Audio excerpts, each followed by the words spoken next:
కాకినాడ జిల్లా పత్తిపాడు నియోజకవర్గంలో ఎన్నికల ప్రచారాన్ని ఎన్డీఏ కూటమి వేగవంతం చేసింది. ఏలేశ్వరం మండలం మర్రివీడు పరిమిత గ్రామాల్లో పలువురు ఇంటింటికి ప్రచారం చేపట్టారు. గ్రామంలో ప్రతి ఇంటికి తిరుగుతూ కరపత్రాలు పంచుతూ ప్రచారం చేశారు. ఈ సందర్భంగా మాట్లాడుతూ సంక్షేమం, అభివృద్ధి, యువతకు ఉపాధి అవకాశాలు, రైతులకు మేలు జరగాలంటే ఎన్డీఏ కూటమితో సాధ్యమన్నారు.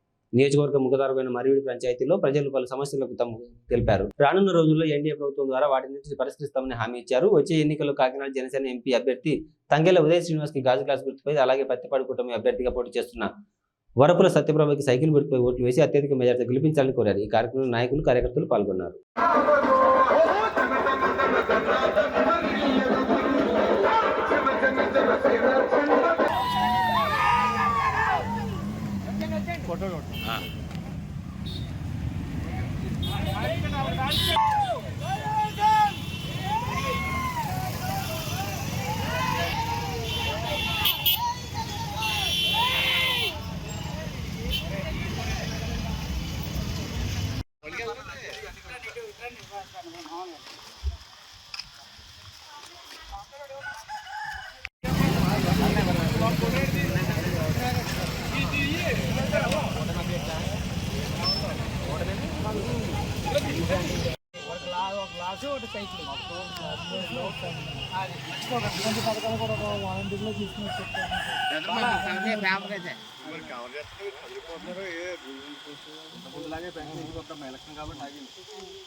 ఓకే.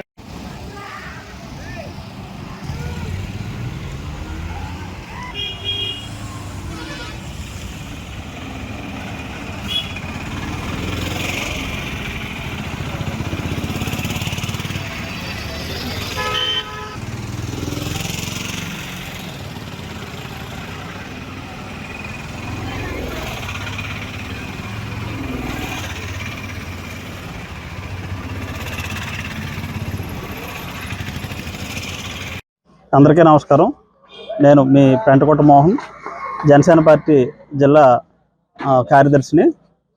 ఈరోజు ప్రతిపాడు నియోజకవర్గం ఏలేశ్వరం మండలం ఏజెన్సీ ముఖద్వారమైనటువంటి పరింతడక మర్రివీడు ప్రచారం నిమిత్తం ఈరోజు ఈ గ్రామాలకు రావడం జరిగింది. ఈ గ్రామంలో ఎన్డీఏ కూటమికి సంబంధించి ప్రచారం చేయడం జరిగింది. ఈ ప్రచారంలో భాగంగా అందరూ కూడా చాలా ఉత్సాహంగా పాల్గొనడం జరిగింది. స్థానికంగా ఈ పరింతడక గ్రామంలో ఎక్కువ మంది ట్రైబల్స్ ఉండడం, వాళ్ళు కొన్ని సమస్యల మీద చెప్పడం జరిగింది. ముఖ్యంగా అందులోని క్యాస్ట్ సర్టిఫికెట్ల మీద, పోడు భూముల మీద వాళ్ళు కొన్ని సందేహాలు వెలబుచ్చడం జరిగింది. ఖచ్చితంగా ఇవి రేపు జనసేన పార్టీ ఉమ్మడి ఎన్డీఏ గవర్నమెంట్ అధికారంలోకి వచ్చిన తర్వాత మా పార్టీ అధ్యక్షుల వారి నోటీసులో పెట్టి పోడు భూముల మీద, అలాగే ఏదైతే ఉందో ఇప్పుడు ఈ మధ్యకాలంలో క్యాస్ట్ సర్టిఫికెట్ల మీద, ఎస్టీ ట్రైబల్ క్యాస్ట్ సర్టిఫికెట్ల మీద కూడా కొంత ఇబ్బందికరమైన వాతావరణం ఉండడం, దాని మీద కూడా పూర్తిగా అది రేపు ప్రభుత్వం మారిన తర్వాత దానికి సంబంధించినటువంటి పూర్తిగా ఇక్కడ రాబోయేటటువంటి రేపు ఎమ్మెల్యే అభ్యర్థితోటి మీకు ఏ రకమైనటువంటి సహాయ సహకారాలన్నీ కూడా మేము అందించి ఏర్పాటు చేసి మీ కార్యక్రమాలకు మేము చేదోడుగా ఉంటామని చెప్పేసి ఈ సందర్భంగా చెప్పడం జరుగుతుంది. అలాగే ఈరోజు మరి ఎంపీ అభ్యర్థిగా పోటీ చేస్తున్నటువంటి తంగెళ్ల ఉదయ శ్రీనివాస్ గారు, పవన్ కళ్యాణ్ గారు బలపరిచినటువంటి వ్యక్తి, ఆయనకి గాజు గ్లాస్ మీద ఓటు వేసి, అలాగే చంద్రబాబు నాయుడు గారు బలపరిచినటువంటి అభ్యర్థి వరపుల సత్యప్రభ గారికి సైకిల్ గుర్తు మీద ఓటేసి అఖండమైనటువంటి మెజార్టీతో గెలిపించాలని చెప్పేసి ఈరోజు ఈ గ్రామంలో డోర్ టు డోర్ ప్రచారం చేయడం జరిగింది. ఇక్కడ ఉన్నటువంటి స్థానికంగా ఉన్నటువంటి జనసేన నాయకులు కానీ, తెలుగుదేశం నాయకులు కానీ అందరూ కూడా ఈ కార్యక్రమంలో పాల్గొని ఈ కార్యక్రమాన్ని విజయవంతం చేయడం జరిగింది. Thank you.